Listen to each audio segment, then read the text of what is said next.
The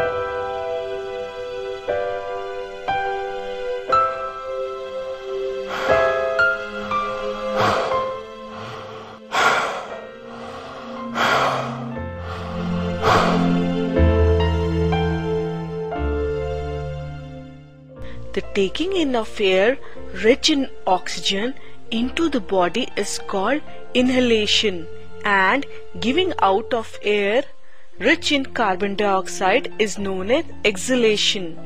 So, breathing comprises of inhaling and exhaling of gases. We cannot live without breathing. When we take in air, it passes through our nostrils into the nasal cavity. From the nasal cavity, the air passes through the windpipe. The windpipe is also called trachea.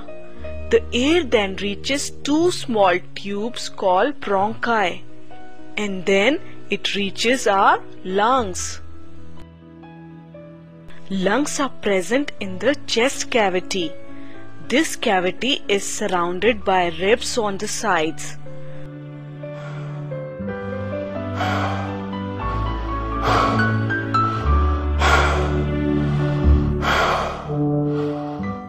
A large muscular sheet called diaphragm forms the floor of the chest cavity.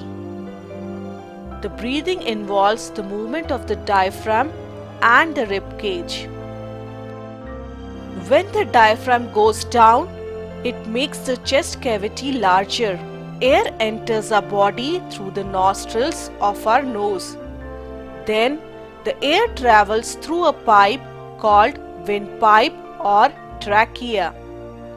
The air enters the two branches of the pipe, which are called bronchi. Then finally the air goes to the lungs and inflates the lungs. So this is inhalation. Similarly, when the diaphragm moves up, the air in the cavity becomes denser.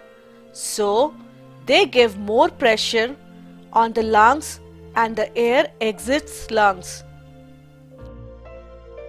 That is, the air gets out of the body using the same path as before, from the lungs to the bronchi, then windpipe, then the nasal cavity, then the nostrils, and finally out of the body.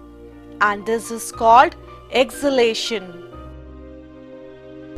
To reiterate, the taking in of air rich in oxygen into the body is called inhalation. During inhalation, the ribs move up and outwards. The diaphragm moves down. The chest cavity becomes larger and the air rushes into the lungs, inflating the lungs. Similarly, giving out of air rich in carbon dioxide is known as exhalation. During exhalation, the rib moves downwards and inwards. The diaphragm moves up.